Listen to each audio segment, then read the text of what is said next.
কেমন আছেন সবাই? আশা করি সবাই ভালো আছেন, সুস্থ আছেন। আমি অনেক ভালো আছি। তো আজকে হচ্ছে ব্রত সাবিত্রী পুজো।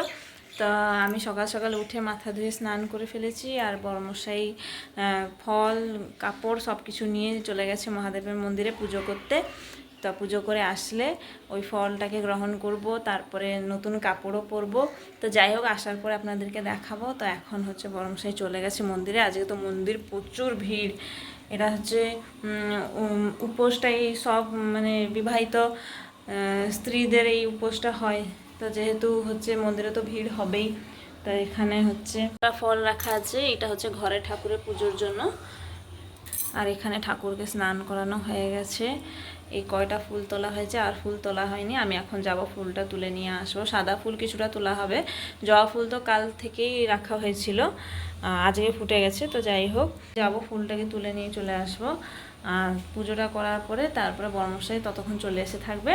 তো ঘরে পুজো শেষ করে তারপরে হচ্ছে আমি হচ্ছে নতুন কাপড় পরবো, আর ওই যে ব্রতটা এনেছে ওইটাও পরতে হবে। তো যাই হোক, আজকে ব্রত সাবিত্রী স্পেশাল পুজোয় কী করি সব কিছু আপনাদের সঙ্গে শেয়ার করবো। আপনারা আমার পাশে থাকুন, আমার ভিডিও প্রথম থেকে শেষ অবধি দেখতে থাকুন, তাহলে বুঝতে পারবেন আজকে পুজোটা কীরকমভাবে হচ্ছে। আমিও মন্দিরে যেতাম, কিন্তু মন্দিরে আমি যেতে পারলাম না, কেননা দেরি হয়ে যাচ্ছে। এদিকে আমাকে বর্মশাই নিয়ে গেলে আরও অনেক দেরি হবে, মানে মহিলাদের লাইন আর এদিকে হচ্ছে পুরুষদের লাইন হচ্ছে আলাদা আলাদা।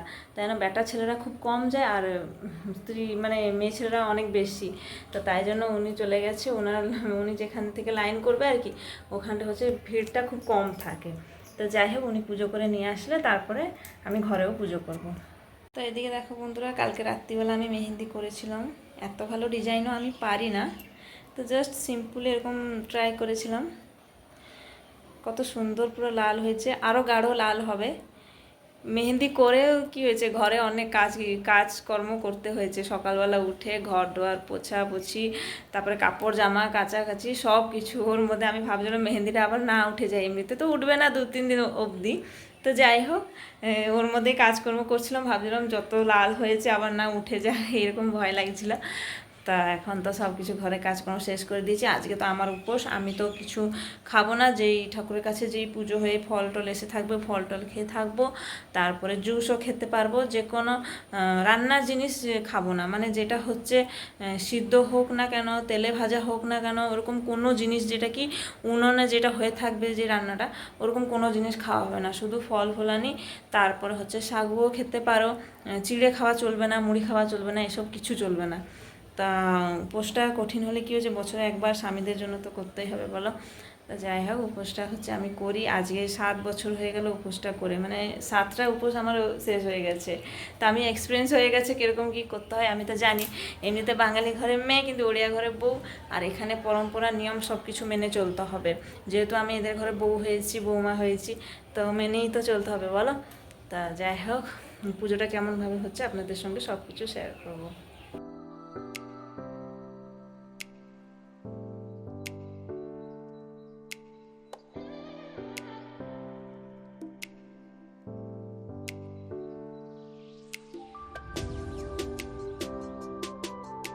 এখানে দেখো, আমি এক পলিথিন পুরো ভর্তি ফুল নিয়ে চলে এসেছি। ফুলগুলো যাই সাজিয়ে দিব, তারপরে ঠাকুরকে পুজো করা হবে। আরও আজকে অনেক কাজ আছে। ঠাকুরের যত সব সিঁদুর লাগানো ছিল সব মুছে আবার সুন্দর করে সিঁদুর চন্দন সব লাগাতে হবে। তাই এখানে দেখো কত সুন্দরভাবে পুজো করছি। আর যেই ফলগুলো ছিল ওই ফলগুলো দিয়ে ভোগ করে দিয়েছি। আর এখানে বর্মশাই ধুনো দিচ্ছে এখানে, আর আমি এখানে পুজোটা সেরে নিয়েছি। বর্মশাই শুধু ধুনো দিয়ে পুজোটা আরেকটু করে নিচ্ছি। আর এখানে তুলসী গাছে দেখো কত সুন্দরভাবে সাজানো হয়েছে, সবে সিঁদুর আর চন্দন লাগিয়েছি। আর এখানে যে ফলগুলো নিয়ে গেছিলো সাবিত্রী পুজোর জন্য, পুজো করে নিয়ে এসেছি। এখানে ব্রত আছে, শাঁখা, সিঁদুর আর এই কাপড় সব কিছু মায়ের কাছে পুজো হয়ে এসছে। আর এখানে ফলটাও পুজো হয়ে এসছে। এই ফলটাকে কেটে আর যে বাদবাকি ফল আছে ওই ফলের সঙ্গে মিক্স করে তারপরে এটাকে খাবো। তো এইভাবে দেখো সব কিছু পুজো করে নিয়ে এসছে। কেমন লাগছে অবশ্যই কমেন্ট করে জানাবেন আজকের পুজোটা।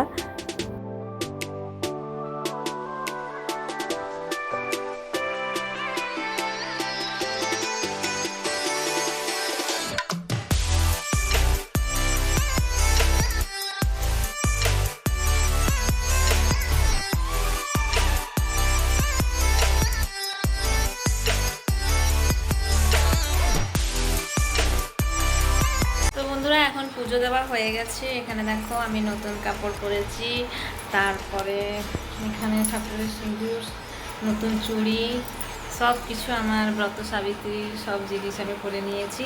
আর এখন যাব ঠাকুর মায়ের কাছে দর্শন করতে, কেননা আমি তো যাইনি। সকালবেলা বর্মশাই গিয়ে পুজো করে নিয়ে এসেছিলো।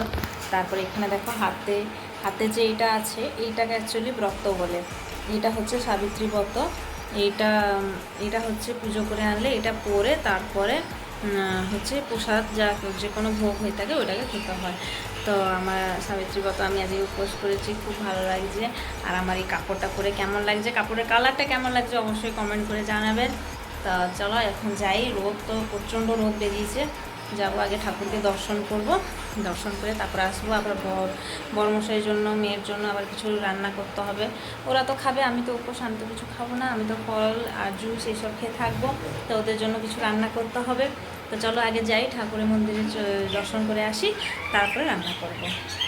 তবে এখানে আমি, আমার বর, আমার মেয়ে সবাই মিলে ফ্যামিলি ফটো একটা তুলছিলাম আর কিছু একটু ভিডিও বানাচ্ছিলাম। তার সঙ্গে এখানে আমি বেরিয়ে পড়েছি, ঘরে তালা চাবি লাগিয়ে দিয়ে পুরো রেডি হয়ে এখানে বর্মশাই গাড়িও বের করে নিয়ে চলে এসছে। তার মধ্যে আমরা এখানে মন্দিরে পৌঁছে গেছি আর মন্দিরে পুরো ফাঁকা। এটা হচ্ছে আমাদের এই ঘরের পাশে মন্দির। এখানে বামুন মশাই সকালবেলা এসেই পুজো করে চলে যায়, তাই জন্য এখানে অত ভিড় হয় না। ভালো মন্দ দিনে এখানে ভিড় হয়ে মায়ের কাছে ভোগ হয়। তো যাই হোক, এখন আমরা যাচ্ছি একটু শরবত খাওয়ার জন্য। শরবত খেয়ে রাস্তার মধ্যে এখানে চলে এসেছি একটু মিষ্টি আর একটু মিষ্টি দই নিতে। আর শরবতও নিয়ে এসেছি, যেটা চিয়া সিডের শরবত, ওটা নিয়ে এসেছি। দুপুরবেলা লঞ্চের মধ্যে ওই শরবতটাই আমি খাবো। তো এখন দেখো বাড়ির দিকে রওনা দিচ্ছি।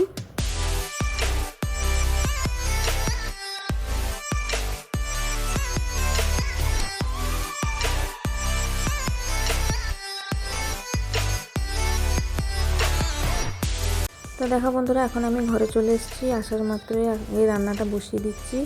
এখানে ভাত হয়ে গেছে, আজকে ভাত, ডাল, আলু সিদ্ধ, তারপরে আম আছে, আর সঙ্গে পাঁপড় আছে, চাটনি আছে। তো এই দিয়েই মেয়ে আর বর দুজনে তারপরে ওদেরকে খাবার দিয়ে আমিও খেতে বসবো। আমি তো ভাত টাত কোনো রান্নার জিনিস খাবো না। আমি ওই ঠাকুরের ভোগ আর হচ্ছে যেটা বাইরে থেকে শরবতটা নিয়ে এসেছিলাম কিনে, তো ওই শরবতটাই খেয়ে নেব। তা যাই, এখন ওদেরকে খাবার দিয়ে দিয়েছি। এখানে দেখো আম নিয়েছি আর এখানে চিয়া সিডসের শরবত, যেটাকে আমি এক গ্লাস বাইরে খেয়ে এসেছিলাম, আবার নিয়ে এসেছি। বর্মশাই বললো পার্সেল করে নিয়ে যাব, ঘরে এটা খাবে, যখন আমরা লঞ্চ করব তখন তুমি 12টা 1টার সময় এটাও খেয়ে নেবে। তাই এখানে দেখো দুপুরবেলা আমি খেয়ে নিচ্ছি।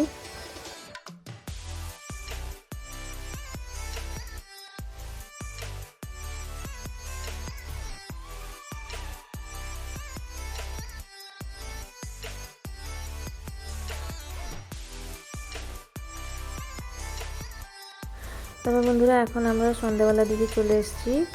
এখানে বড়মশাই চাউমিন নিয়ে এসেছিলো, ভেজ চাউমিন। এটা মেয়ের জন্য এনেছিল। আর রাত্রিবেলা ডিনারের জন্য ওদের জন্য আমি রুটি করে দিয়েছি, আর সঙ্গে বড়মশাই তরকারি নিয়ে এসেছিলো। আর এখানে এটা ছানা পোড়ো মিষ্টি বলে। এই মিষ্টিটা হচ্ছে আমি একটু খাবো। আর সঙ্গে দুধ এনেছিল, দুধটাকে গরম করতে বসিয়ে দিয়েছি। এখানে মেয়ের জন্য খাবার নিয়ে যাচ্ছি। তো এই ভিডিওতে ভয়েস এডিট করে দিচ্ছি, তখন চাইলে ভয়েস দিয়ে ভিডিওটা বানাতাম। আমাকে খুব ক্লান্ত লাগছিল, ইচ্ছে করছিল না কথা বলতে, এত ভালো লাগছিল না একটু শরীরটা, কেননা সারাদিন খাওয়া হয়নি, তাই জন্য। আর এই লিকুইড জিনিস, তারপরে ফল, এগুলো খেয়ে কতক্ষণ থাকা যায় বলো? আমি তো ভাত না খেলে একদমই থাকতে পারি না। আর এখানে দেখো আমার চেহারা সকাল থেকে এখন কি হয়ে গেছে। তাহলে যাই হোক, ভালো মন্দ করে দিনটা কাটিয়ে নিয়েছি। তবে আজকের ব্লগটা কেমন লাগলো অবশ্যই কমেন্ট করে জানাবেন। যদি ভালো লাগে সুন্দর করে একটা কমেন্ট করবেন, আর তার সাথে লাইকও দিবেন। আর যারা আমার চ্যানেলে নতুন আছো, আমার চ্যানেলটাকে সাবস্ক্রাইব করতে একদম ভুলবে না। তো চলি, আবার দেখা হবে একটা নতুন ব্লগের সঙ্গে। আজকে এতটা থাক। জয় জগন্নাথ, রাধে রাধে, আবার দেখা হবে।